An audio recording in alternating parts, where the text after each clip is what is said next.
Welcome back to another Spotlight Saturday video. Last week's Saturday video was on a dark and creepy murder mystery, Adavana. So if you haven't checked that one out and you like a good psychological horror, that first volume definitely piqued my interest, so make sure you check that video out after this one. But for today, we're going to be talking about a complete series, still all about mystery, though much more on the lighter side. If you're not a horror fan, but still love a good mystery, then I would recommend Usotoki Rhetoric. This is a series that is complete in 10 volumes, and I just had to pull my favorite cover of the bunch. All the covers are beautiful, the art is gorgeous, but this particular cover is my favorite. I just love those fall vibes. And yeah, this is a historical fiction set in 1926, the first year of the Showa era, following a young girl, Urabe Kanoko, who has left her hometown after it turns against her for having the ability to hear lies when spoken. She collapses from hunger after arriving in a town called Tsukumoya, where she meets the poverty-stricken detective named Iwai Soma.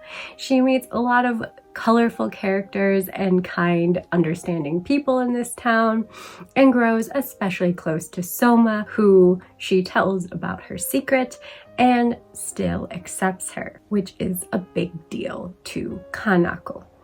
As a detective, he's very much interested in Kanoko's abilities and invites her to become his apprentice. And together, they become embroiled in many mysteries, some of which are fairly low stakes, I guess you could call it, but all of them have a deep impact on Kanoko and help to make her realize that she is more than just her ability to hear lies. If this were a different series with a different tone, Soma perhaps would be someone that would take advantage of Kanoko's abilities, but rather he only uses them to narrow in on his own suspicions because he's actually a very clever and observant detective in his own right, albeit an extremely lazy one. Kanoko becomes the hardworking and cheerfully helpful balance to Soma's somewhat indifferent and lackadaisical attitude.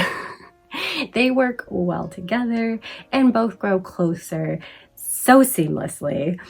And naturally, as the series progresses, it's just so cute. They are the heart and soul of the series, and they're just an adorable, like individually and together, they're just adorable. I enjoy both of these characters so much, and I really love the artwork as well. As I gushed about, there's beautiful covers. There's also beautiful artwork throughout that is crisp and detailed and breathes life into the people and overall ambiance of this bygone era. This story, of course, has many different mysteries cropping up throughout, in which new characters are introduced that almost always pop back in again at some point, making the town feel warm and lived in and like a community, and also serving to tie the separate narratives and mysteries together in this way. So even if the narrative does feel a bit episodic, it's really all interwoven together pretty seamlessly, as well as having the running through line of each story always circling back to having to do with, of course, lies. The unraveling and getting to the truth of the lies and why people are telling them in the first place. This also makes the manga feel cohesive, as well as Soma and Konoko, our dynamic Sherlock and Watson of the series, work together to solve these mysteries using her power and his observant and capable detective skills. And I really like how this theme of lies is explored and expanded upon as the story goes on. Lies aren't always what they first seem, and there can be altruistic reasons behind them, or They could be for simple self-preservation, but the truth isn't always as simple as they lied because they're a bad person. And it also allows for some really introspective thoughts and questions on the nature of lying. An example of which are the lines in the series that question, why do people lie? If they didn't lie, would life be happier, or would it be even more painful? There are many different reasons that people lie, as we see through the course of the series and delving into the many mysteries within. And as such, there is no real answer to these questions. There's no way to know, really, if lies are altogether a bad thing and if we'd be better off without them entirely. Though these questions and ideas are things we've probably all wondered ourselves at some point, I really do enjoy and appreciate the exploration and rumination on the issues of lies and lying, since it is so deeply intertwined, I think, with the idea of being human and our normal everyday interactions. So it's like holding a magnifying glass to reality, in a way getting to peek behind the curtain, because we have our human lie detector Kanoko here to suss out who is lying. And yet even she has to grapple with and come to terms with the fact that just because she can tell if someone's lying doesn't mean she necessarily knows the whole picture and can understand why they're lying.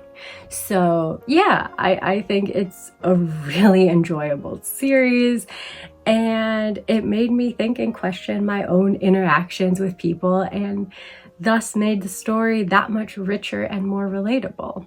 So I think this is a great series, a little underrated mystery series that I don't hear enough people talking about, quite frankly. It's just a cozy read, perfect for fall. I mean, come on. It screams fall. But yeah, it's a great series for any season, of course. But especially if you have it on your shelves and you haven't read it yet, you might enjoy picking it up this season. I think it's just a perfect one if you want a more cozy, down-to-earth mystery series with that little supernatural twist that Hanako can hear lies. Oh, gotta take a gander at this back cover too. Oh my god, it's so beautiful. I'm such a fan. I could gush about the series forever, but I will let it go there. Hopefully I have sprinkled enough breadcrumbs to entice you all to give it a go if you haven't already. Let me know, are you interested in this mystery? Have you already read Usotoki Rhetoric? And if so, what did you think of this series? Did you love it? Did you maybe weren't impressed? That's fair as well. I don't think it's a series for everyone, especially if you want like more horrific mysteries or more like high stakes mysteries. This is much more of a low stakes, cozy detective story. So, but it was right up my alley. So I'm really glad I finally got around to finishing the series so I could talk about it here for you on today's final September Spotlight Saturday. Cannot believe that the next Spotlight Saturday will be in October. And I really hope you enjoy that little kind of series I have ideas wise, because I don't know, I'm trying to mix it up for October, but not focusing just on spooky and dark reads. So I don't know, hopefully you like what I end up doing. But before I end today's video, I have to share with you all the wonderful, wonderful gift I got in my P.O. box this past week. So I don't know if I say your username correctly, I apologize, but it was from DShiftlet01. I'm gonna just put their username here. So thank you so much for this package, and they kind of already let me know what they were sending me, but I was super excited to see it nonetheless and share it with you all now. So they got me the first volume of Monstrous. This is a graphic novel that I have literally been eyeing for so long. Like, how did you know?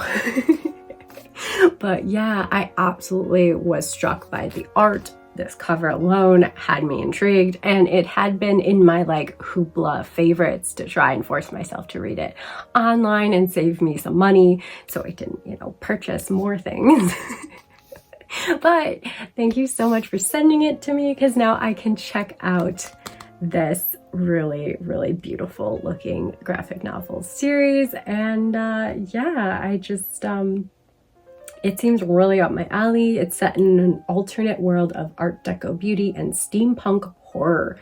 Monstrous tells the epic story of Micah Halfwolf, a teenage survivor of a cataclysmic war between humans and arcanics. So yeah, I love the vibes, the steampunk.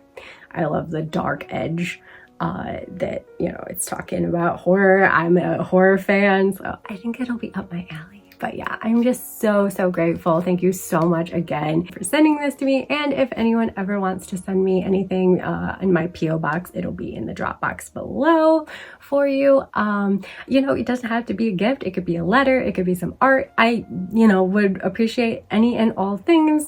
It was just super fun to open my P.O. box and actually have something inside it too. So that was super fun for my first, you know, package in my P.O. box. So yeah, thanks again. And I'm really looking forward to reading this one. If any of you have read it, let me know what you think, but no spoilers, please, because I haven't started again.